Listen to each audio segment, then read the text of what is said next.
साहिल एक quick commerce company में delivery boy का काम करते हैं। रोजाना 10 घंटे की नौकरी करने के बाद भी बस इतना ही कमा पाते हैं कि अपना और अपने परिवार का पेट भर सके। सर्दी क्या, बारिश, गर्मी, इन्हें हर हालात में समय पर सामान की डिलीवरी करनी होती है। डिलीवरी लेट और ऑर्डर कैंसिल हुआ तो उनकी सैलरी से पैसे काटे जाते हैं और जिस दिन काम पर नहीं गए तो उस दिन की भी सैलरी नहीं मिलती। ये हाल सिर्फ साहिल का ही नहीं बल्कि देश में ऐसे 1.5 करोड़ लोगों का है जो इस तरह की नौकरी करने के लिए मजबूर हैं। दरअसल ये लोग अस्थायी कामगार होते हैं जिन्हें गिग वर्कर्स भी कहा जाता है। इन्हें नौकरी में पेंशन, मेडिकल फैसिलिटी और यहाँ तक कि कोई दुर्घटना बीमा कवर भी नहीं मिलता है। इसमें ई कॉमर्स कंपनियों से जुड़े कैब ड्राइवर्स, डिलीवरी बॉय और कॉन्ट्रैक्ट वर्कर्स शामिल होते हैं। लंबे समय से देश में ऐसे 1.5 करोड़ लोगों को सभी तरह की सामाजिक सुरक्षा दिए जाने पर मांग उठ रही थी, जिस पर काफी विचार विमर्श करके करीब 1.5 करोड़ गिग वर्कर्स को केंद्र सरकार ने सामाजिक सुरक्षा लाभ देने का मन बनाया है।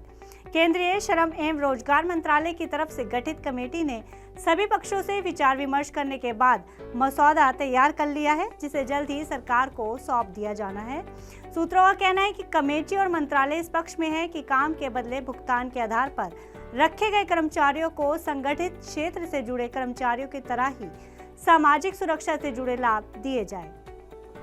अभी तक कमेटी ने ई कॉमर्स और डिजिटल प्लेटफॉर्म को संचालित कर रही कंपनियों के प्रमुख और अधिकारियों, प्लेटफॉर्म वर्क एसोसिएशन के प्रतिनिधियों और इस मुद्दे पर बेहतर अनुभव रखने वाले नॉलेज पार्टनर्स के साथ ही विस्तृत चर्चा की है।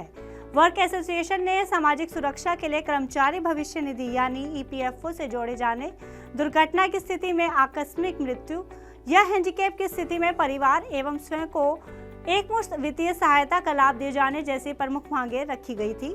सूत्रों के अनुसार गठित कमेटी ने 2 तरह के मसौदे तैयार किए हैं। पहला, कर्मचारियों को ईपीएफओ के जरिए बुढ़ापे में पेंशन का लाभ दिया जाएगा।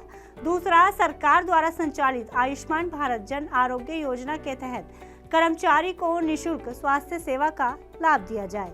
इसके साथ ही प्रधानमंत्री जीवन ज्योति बीमा योजना और प्रधानमंत्री सुरक्षा बीमा योजना के तहत दुर्घटना की स्थिति में एकमुश्त आर्थिक लाभ दिया जाए।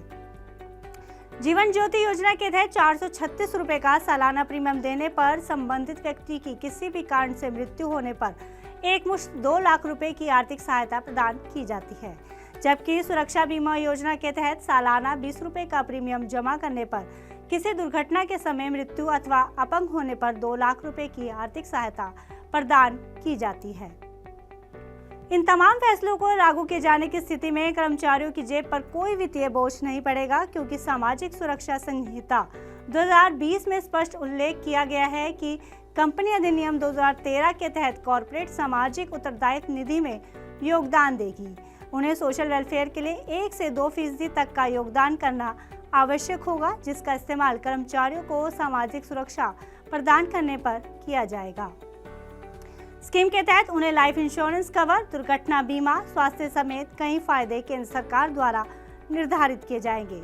अब सरकार संहिता के प्रावधानों के तहत सामाजिक सुरक्षा को लाने जा रही है और कंपनियां भी कर्मचारियों की सामाजिक सुरक्षा के लिए अंशदान देने पर सहमत है।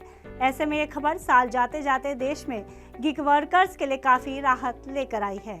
फिलहाल इस खबर में इतना ही। आप बिजनेस से जुड़ी अन्य खबरों के लिए देखते रहिए मनी 9।